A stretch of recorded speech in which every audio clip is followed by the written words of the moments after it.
Welcome to this episode of the Diverse Minds podcast Summer Shorts. And today we're talking to Heather Hester. So, Heather, we're really excited to have you. Tell us more about you, your work, and where you're based. Thank you. Thank you so much for having me. I'm really excited to be here. So, I am based just outside of Chicago in a northern suburb called Wilmette. Not many people have heard of it, it's little.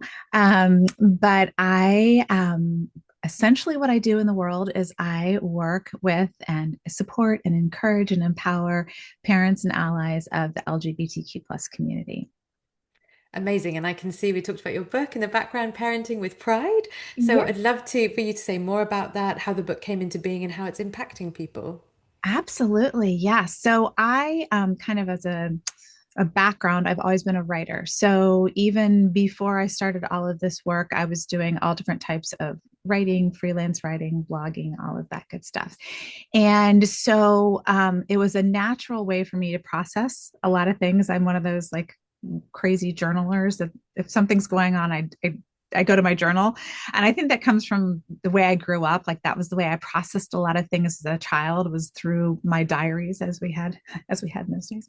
And so it just became this like very natural way when my son came out as gay when he was 16, which is almost 10 years ago, to just really start processing like how I was feeling and what I was noticing going on and what was going on with him and all of these different things and things that I was noticing in our community that I thought would be different than what they actually ended up being. And then things, kind of conversely that I was surprised by that I was like, oh, I didn't think this person or this place or this entity would respond in this way.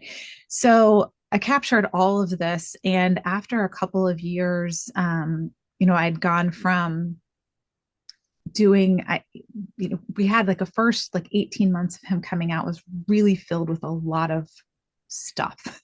And once we got through that, I thought this is really interesting and kind of insane that there aren't a lot of support pieces out there.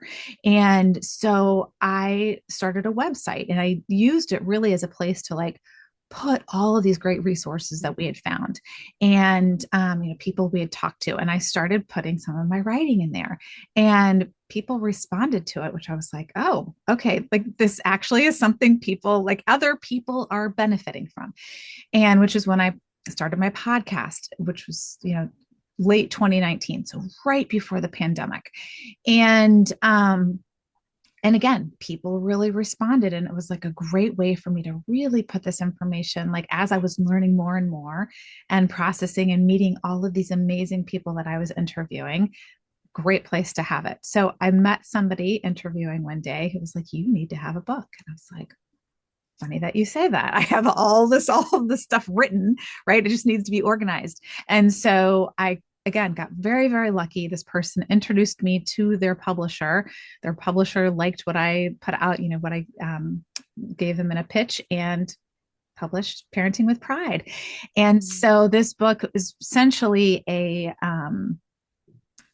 it's kind of a 101 on how to parent and what to do when your child first comes out to you, Mm. and a lot of resources are in there, and as well as our story. And I have from the very beginning, with my kids permission of course, been very, very honest and raw about our experiences, because I think that's the only way that other people feel like, oh, I'm not alone in Mm. this. Like, this isn't crazy that I'm thinking this or feeling this, or, oh, this like somebody else has actually experienced this thing that I feel so completely isolated in. So, Yeah, it's amazing, Heather. And how are you encouraging people to be allies and championing equity, diversity, and inclusion on every day and in your work?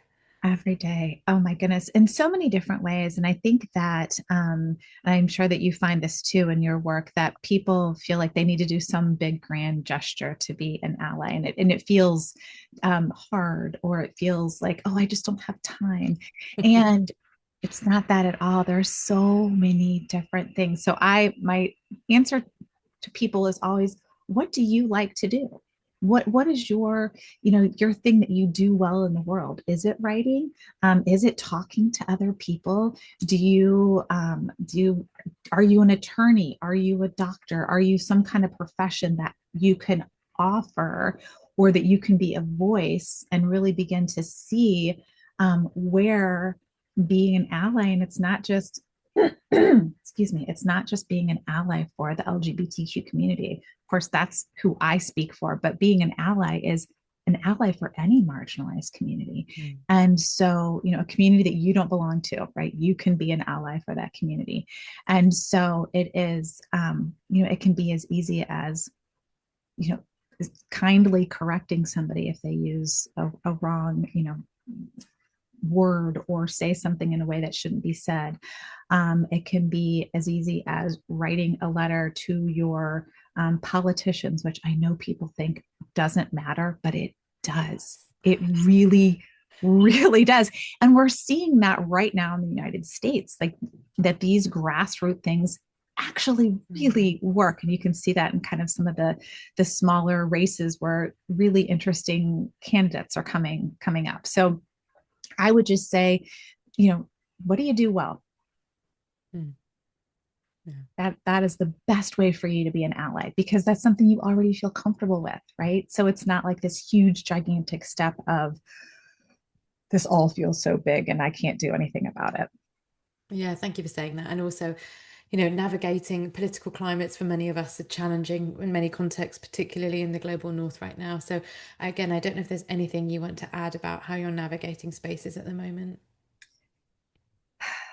That was so eloquently put, because I've said that a lot in a lot messier way than that before. It is quite challenging, and I think it is. You and I were saying this before. It is something that I think traditionally people have been afraid to acknowledge and to say anything about. And that is the exact opposite of what we should be Mm. doing. And I don't think that there is one specific way that you can speak out. I think just by saying it's not great, or it's really bad, and this is why I think it's really bad. This is how I see it affecting my community, my family, my even my country, right? When I travel, I was so fascinated. I love to travel, and we were just in France, and I'm always so interested to hear people's um, perspective and how they view the United States. I'm sure you find that, like when you travel Mm. places, how they view the United Kingdom. And I think that it helps in so many ways. Travel is the great educator. But as far as like being here and seeing what's going on, yeah, it's bad. It is really, really bad. And it's probably going to get worse before it gets better. Mm. And I see really good things happening. And I'm really excited about people who are stepping up to run in these different races, people who are beginning to speak in positions of power. I mean, I could speak all day long. I'm not in a position of great power that can make a difference, right? But I'll keep speaking, because I think the more people are like, oh, well, she's something saying something, and she's saying something, and they're saying something, I can say something. That's how we affect change, right? Yeah, thank you, Heather. I think that's so important because, as you said, with allyship, people do think I don't have the time, I don't have the resources, but I love that. Do start where you, but it's basically what Arthur Ashe said, start where you are, use what you have, do what you can, which I Exactly. love, which I often have on my wall. And thank you for acknowledging, the tumultuous time, but giving us hope, because often if we're not in connection with people across the world, we don't know the truth, we can't know everyone's truth, but some different perspectives on truth. I'll phrase it that way. Um, Correct. and so, as a parent and as a very busy professional, I'd love to know, what do you do to support your mental well-being? That I love that question. Oh my goodness. Well, I one of the things that I do without fail is I walk every single day with my dog, and we get a lot of different weather here in Chicago, and I unless it is like a blizzard or a torrential rainstorm, I'm walking and I'm out there and for at least 45 minutes. And there is something so my days go differently when I do miss that. I will just say that. I'm also a big like meditator and I love yoga and I don't, for years I always felt like, oh, I have to do it in a studio. I need to have a teacher. And now I've just gotten to the point where um, here is, I don't know if this is kind of the same everywhere, but there's a lot of like the very trendy, like hot yoga, loud music, like all of that. And I'm like, I, I just want to be on my mat with some quiet. And I'm very traditionalist that way. So that is the other way. I mean, I have my little space down in my basement and that's where I do it. And that's how I kind of like get myself re-grounded and like connected to myself because that's when I'm just my best for me, best for anybody who comes in contact with me. Yeah, thank you. And I couldn't agree more. So yeah, I've done a whole podcast episode about cultural appropriation and actually in occupied India, yoga was banned as a well-being practice by the British. And so it's interesting to see this kind of flip. So good for you doing it in the traditional way that it was in its origin, that how it was meant to be.